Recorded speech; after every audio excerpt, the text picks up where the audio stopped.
Blog Talk Radio. Hey, what up, Q? What up, Radio World? My name is Quincy,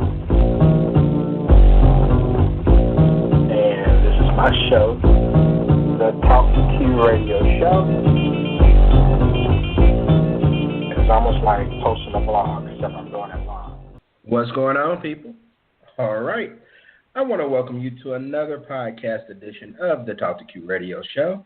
My name is Quincy, and this is my show.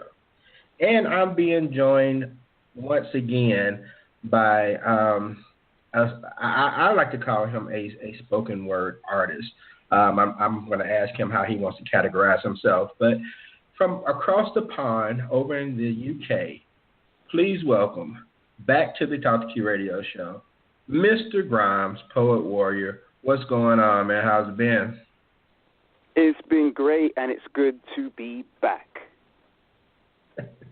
All right. I remember the last thing you said when you were on the show. I think it's your tagline: "F the beef, and increase the peace." Yeah, that's right. I always usually say that. That's my catchphrase: "F the beef, increase the peace." Yep. I love that. I think that's how you signed out last time. So it's been about a year since I've spoken with you. What's been going on? How's everything been going on in the spoken word scene overseas? Wow. It's amazing how time has gone quick. And within that time when I spoke to you last, I was mainly doing poetry readings. I know I gave you a little bit of a song last time, but At the time I was just reading it off the paper, just doing pure poetry. Now I've brought the musical element into it, and I'm working on a project. I'm not going to give the title of it yet because it's not confirmed, but Basically I've just been performing my new tracks. So even though the project isn't finished, I'm just going along and just performing tracks and hitting people off with something new. So I've been keeping it fresh. And also, to add, from the last time you saw me, well, not literally saw me, but you've seen pictures of me, right. I usually wear a mask, but now I've added a cape to the performance and gloves that light up as well, and ski goggles as well. So, yeah, it's pretty different now from the last time you may have seen videos. Okay, nice. All right. Well, let me ask you this first of all. As far as the new gear that you have, what brought that about? You just wanted to come up with a different style, give people a different look, kind of mix it up a bit. How did that come about? Basically, it just kind of happened in itself, which is kind of weird to say, but I just felt like, what else can I do to go on stage and, mix up a little bit, make myself stand out even more? Because when I had the mask on, all right, some people would get it, some people like, what? So I thought, you know what, let me bring out the real kind of like character, poetry, superhero style, and make it a bit more understandable, if that makes sense. Right. Because when you just go on stage with a mask, it's cool, and I like it, but I feel like some people get the wrong impression. So I thought, you know what, I think I need to just take it to a next level, and that's what happened. So the idea of the mask to begin with, when I think of someone who's doing spoken word, I don't think of anyone that has something over their face. So how did you get that idea, and how has it resonated with your fans? Well, originally, I had the idea for a comic book character, and that's where it came about. Years ago, I did like a comic book with someone, Caroline Harrington, and it was basically like, a little story thing. And I thought, hey, why not just bring that into my performance? Because originally when I was on stage, I had no mask, but I always felt a bit weird. Like I just felt a bit too generic. So I decided that, it would be good to have something a little bit different for the performance, because nowadays you get so many people on stage and you want to be able to kind of remember that person, even if you remember their poetry. Right. When people see you, you'd be like, yeah, I remember that woman, she's got that purple suit on, or I remember that guy, he's got that strange hat. Do you get what I'm saying? So it's good that you can kind of have something that people will remember as well, and also make it part of your logo. And for me, the mask represents a totem of who I am and what I'm about and the poetry. So I feel like it represents me to the fullest, if that makes sense.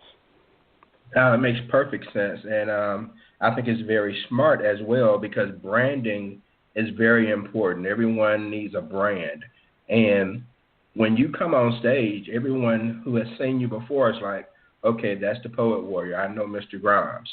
So you're going to be immediately recognized by the mask. Like you said, it's like a logo. So yeah. I think that's a great way to stand out where people only have to see you one time to, have that etched in their brain. They're going to know you the next time they see you. You're not just going to be some guy walking on stage in a T-shirt and jeans. Yeah, and I think a lot of people are comfortable with that, and I've got no problem with people just coming from work or coming from home looking like how they do. But when I used to do it on stage, I just felt like, there's something missing here. And it took me a while, and then obviously the whole mask thing came into effect, and that's how things roll now. Okay. So the project that you're working on that you're kind of keeping on the wraps right now, is there an estimated time for it to be completed, or do you have that figured out yet? Well, I started around May this year, so I'm hoping that I can release it next year. The first single from the project is Battle Mask, but I've performed other songs, as I mentioned, so hopefully I can get more songs or at least singles out next year or the end of this year, and then have the full project out. Maybe, I don't want to give too much of a date because, things change, but hopefully maybe even by this time next year or earlier. Okay. Now tell me about Battle Mask. Now, I'm going to play this at the end of the podcast, but tell me a little bit about it, the title especially, and what you were doing with this particular piece. Well, with Battle Mask, it was an original poem that I used to read. And with my original poems, they were very heavy, very abstract. But what I did, I rewrote this for the music, and I decided to change things apart from, obviously, the chorus. And it's basically about protecting the art form from any kind of manipulation, not just my art form, but, it could be something that you do or somebody that anybody can relate to it who's created something, and they don't want people to change it. So it's all about protecting it to the fullest. It's got a bit of a science fiction theme in there as well. So it's very much theatrical. Okay. And that's available now, right, on Amazon and iTunes? Yes, it was actually released on my birthday, which is Poet Warriors Day, September 11th. So it's out now. You can download it on eMusic, iTunes, CD Baby, and all the good digital stores. All right. Happy belated birthday. Thank you. And again, just the title itself makes reference to the mask. So it's like, once again, you're branding, you're putting it out there, and I think that's going to resonate with fans. I really do. You haven't had anyone in the audience show up with a mask on, have you? Yeah, that's right. I mean, how I see it is when you're creating something, it's about, standing out. It's about what you feel comfortable with, and you have to have a certain theme with it.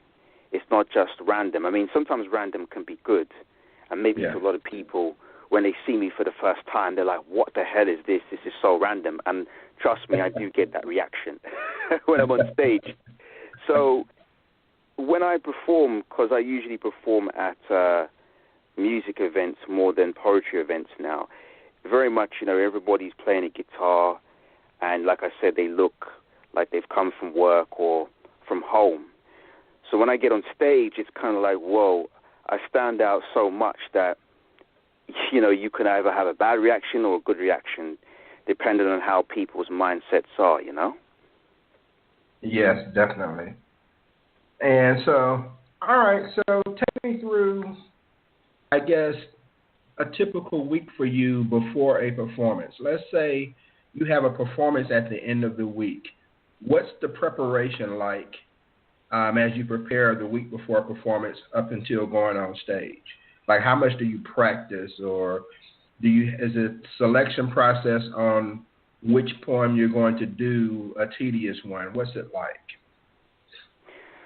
Well, it's kind of, I have to say this, but it's kind of random in a way, because usually when I get to the venue, I decide what poems I'm going to perform, which is kind of random, I know, because usually you would say, okay, I'm going to perform this one on this day, but usually it's last minute. Sometimes I say I want to perform this poem at this particular event. It just depends. But usually it's last minute, and I just decide what to go with. Depends, because I might change my mind when I get to the venue. And when it comes to practicing as well, how I practice a bit weird to other people. I usually listen to my songs a lot, so I kind of keep on kind of singing along with it. So then I kind of remember it and get to vibe with it even more. And sometimes I will do a little practice here and there, but usually my practice is on the stage when I get there. Wow, that's amazing. And so when you wait to try to make a decision, do you take into account maybe the type of crowd you have, the demographic of the crowd? Does that factor into your decision on what you may perform?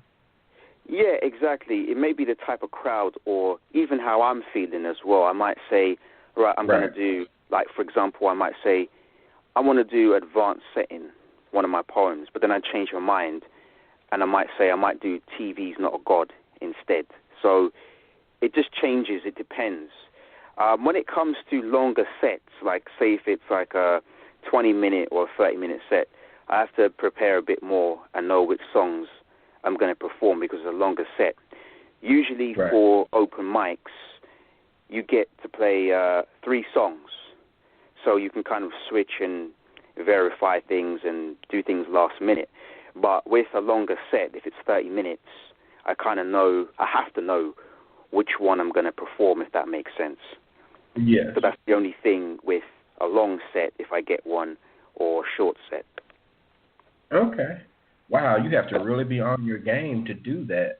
I know. I mean, you know what? I actually throw myself in the deep end sometimes and just get on with it, really, because the only practice you're going to get is on the stage.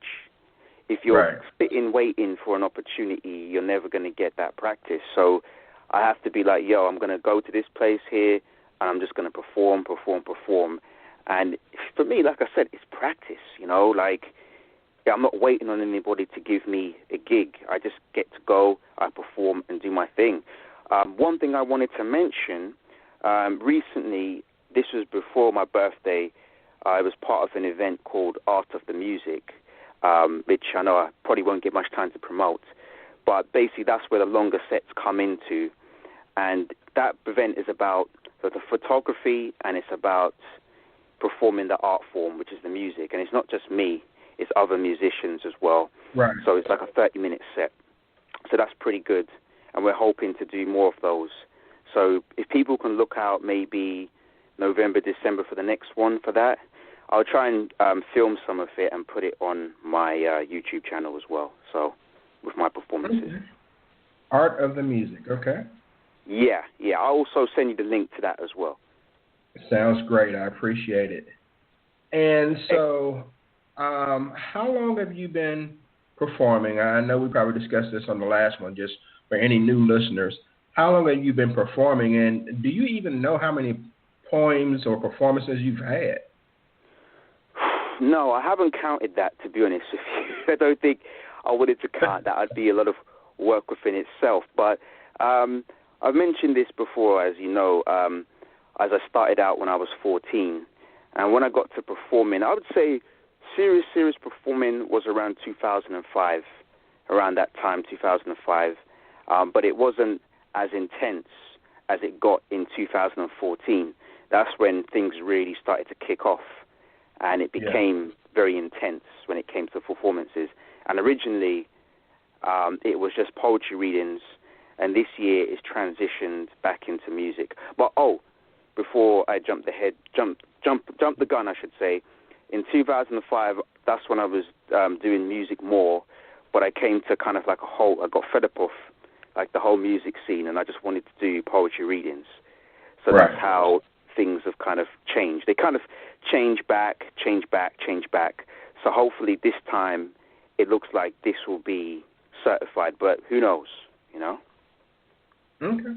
All right. Well, a few more questions, and then we'll get you out of here. But let me ask you, as far as the music, how do you go about the music selection or to go? Because I have to imagine that it has to complement the spoken word. So how do you come up with all of that? Well, I go to a studio, Rose Studios, and how we deal with it is I give the engineer, the producer, an idea. So you can't just say to him, make me a beat, because he can make me a beat and it might not be what I want. So I'll give him an example, like I might give him a reference to songs or maybe a theme. So, for example, I'll just make this up right now. I could say to him, I want a foggy afternoon in London with a lot of pollution, and I want it to sound a bit like, I don't know, an EPMD track. Please listen to my demo. That's a bit of a funky description, but it's basically he'll get the idea and he'll be able to roll with that, if that makes sense. And then he will be able to create a kind of scene for it. So, for example, we did that with Battle Mask. He understood where I was from, where I had the idea, and that's how that came about, just with the other tracks. Because you could easily just say to somebody, make me a beat, but the beat has to go with the concept.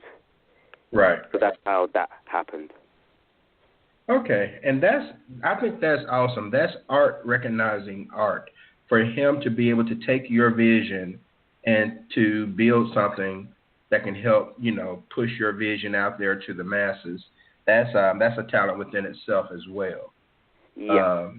And it's as for me, as someone who, I mean, even though I'm just a radio host, I can appreciate the arts. I have a very high appreciation for the arts, and to see it come together when people who are very talented get together and collaborate and take their vision and make it a reality, that's an awesome thing. And a lot of people don't understand the work that goes behind that, but it's amazing to see it all come together.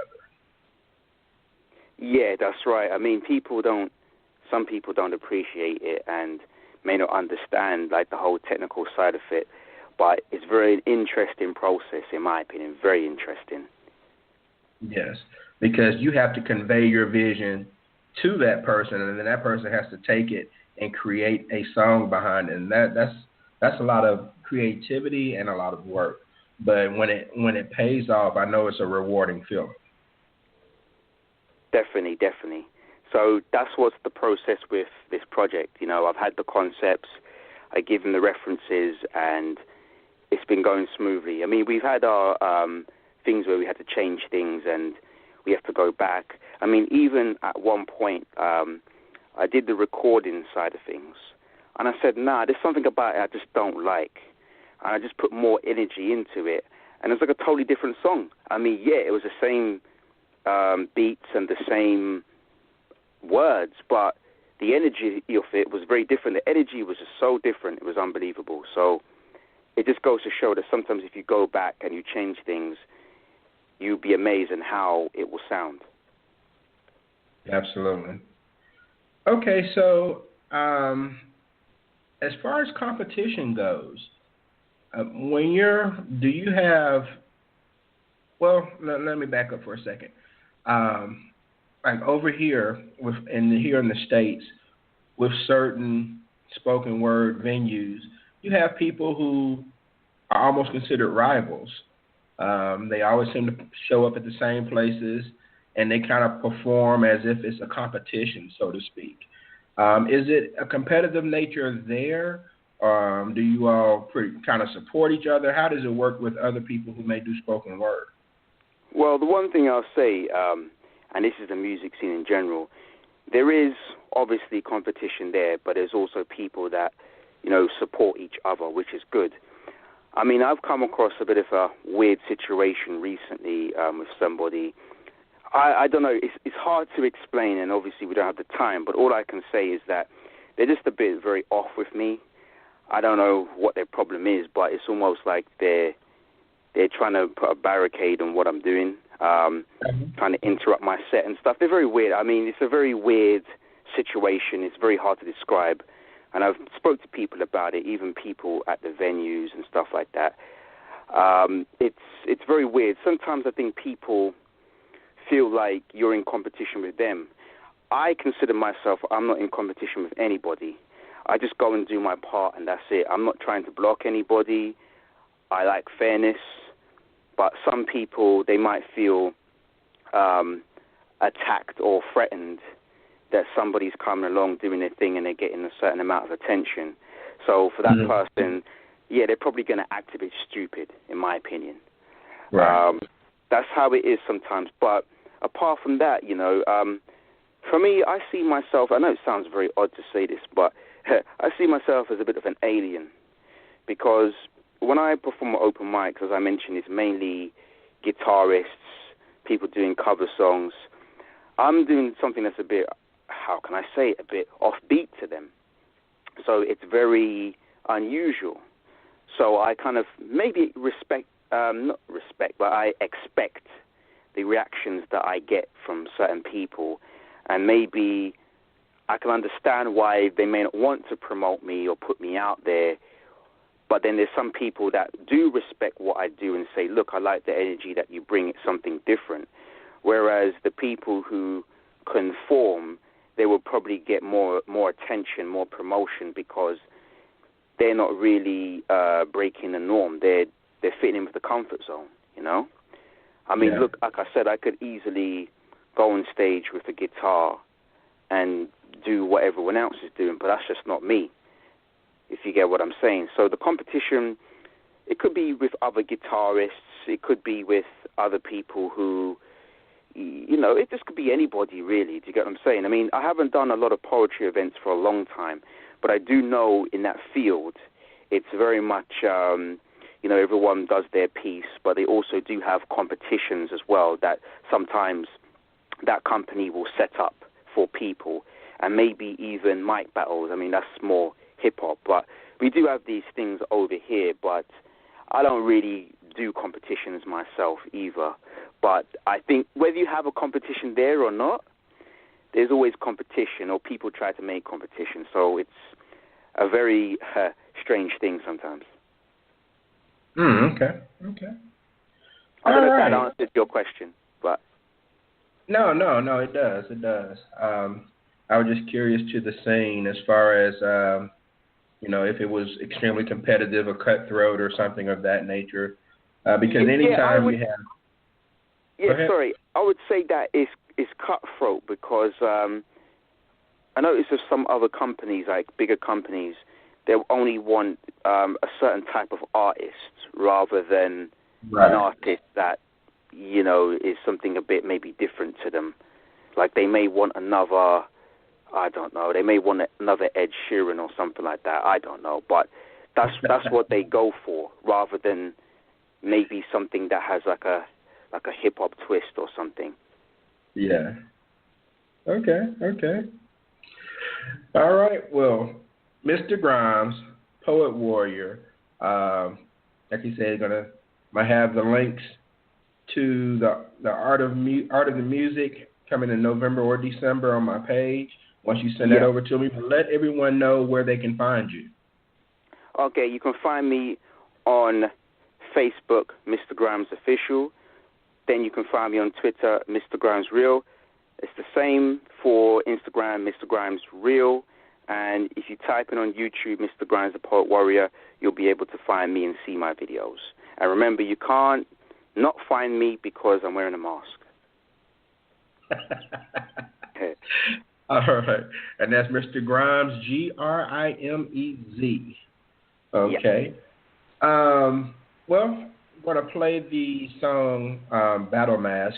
If you could kind of introduce it and set it up for me, and we'll close the show out with that. So Battle Mask, it's all about protecting the art form. It's about, respecting your creativity and not letting other people corrupt your vision. So always put your battle mask on and proceed into the storm. All right. And here is Battle Mask. I want to thank everyone for listening to the Talk to Q Radio show. Thanks to Mr. Grimes for joining. And once again, great to have you back on. Thank you. And the links will be on my website to all of his sites and pages. And go check them out and enjoy some of the creativity that he puts on display that he's gracious enough to share with the world. So here is Battle Mask.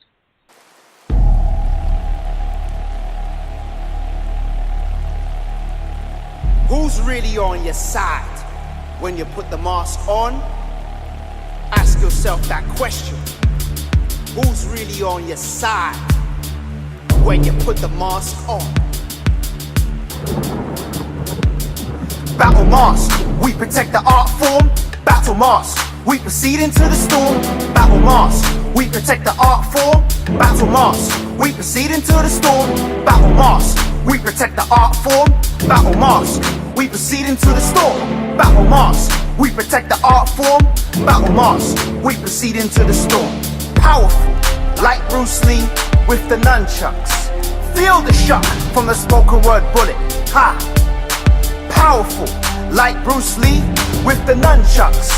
Feel the shock from the spoken word bullet. Critics get blasted out of existence. Battle mask, we protect the art form. Battle mask, we proceed into the storm. Battle mask, we protect the art form. Battle mask, we proceed into the storm. Battle mask, we protect the art form. Battle mask, we proceed into the storm. Battle mask, we protect the art form. Battle mask, we proceed into the storm. On the front line to save humanity, the ultimate defense against the robot army. Fighting these vipers with the style of a tiger. In these streets, we bring the wildfire. In these streets, we bring the wildfire. Get ready for the war. Get ready for the war. Battle mask, we protect the art form. Battle mask, we proceed into the storm. Battle mask, we protect the art form. Battle mask, we proceed into the storm. Battle mask, we protect the art form. Battle mask, we proceed into the storm. Battle mask, we protect the art form. Battle mask, we proceed into the storm. Lyrical swords, the new Soul Calibur, defeating enemies with the mental power, never the anger. Tell these critics to F off. Let them know the poetry is never soft. Smashing through your industry doors. Yes, we bringing it to you hardcore. Ha! Battle mask, we protect the art form. Battle mask, we proceed into the storm. Battle mask, we protect the art form. Battle mask, we proceed into the storm. Dreams of a solar flare disaster. Anxiety sparks chaos. Wake up to the robot invasion. Put your battle mask on and proceed into the storm. Don't be afraid now.